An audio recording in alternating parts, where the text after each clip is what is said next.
Hari ini kita akan belajar mengenai teks biografi, yaitu memahami dan menganalisis ide pokok dan ide penjelas. Apa itu teks biografi? Kata biografi berasal dari bahasa Yunani, kata bios yang bermakna hidup dan kata grafien yang bermakna menulis. Dengan kata lain, biografi artinya sebuah tulisan yang isinya memaparkan tentang kisah hidup seseorang yang ditulis oleh orang lain.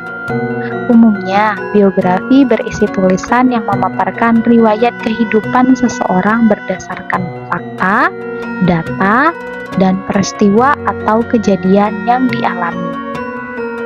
Nah, selanjutnya di sini ada ciri-ciri dari teks biografi. Pertama, informasi yang disajikan berdasarkan fakta dari tokoh tersebut.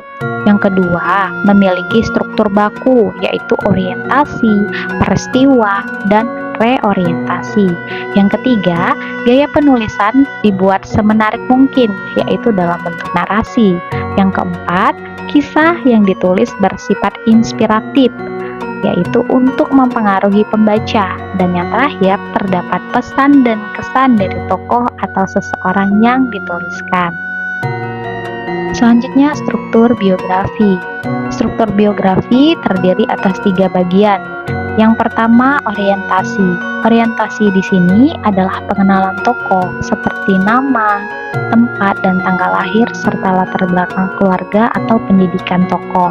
Kemudian, peristiwa penting, yaitu bagian inti yang menjelaskan berbagai kejadian atau peristiwa penting dalam kehidupan tokoh, seperti perjuangannya, pencapaiannya, atau kontribusi yang berpengaruh dalam masyarakat. Kemudian reorientasi, yaitu bagian penutup yang berisi penilaian terhadap pencapaian tokoh, pesan moral, atau nilai yang dapat diambil dari perjalanan hidup tokoh.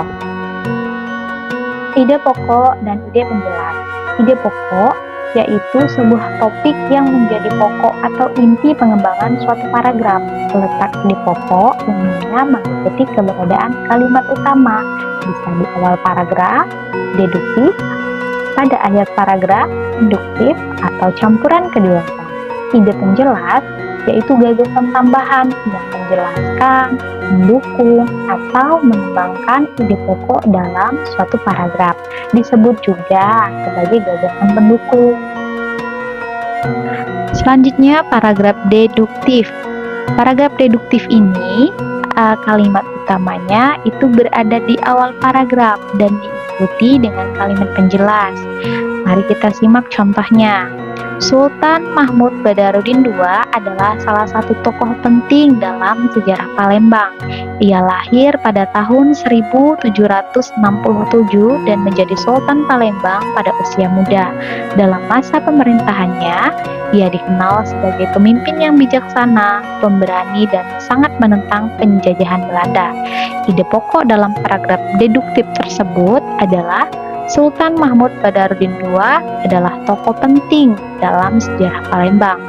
Kalimat utamanya, Sultan Mahmud Badarudin II adalah salah satu tokoh penting dalam sejarah Palembang.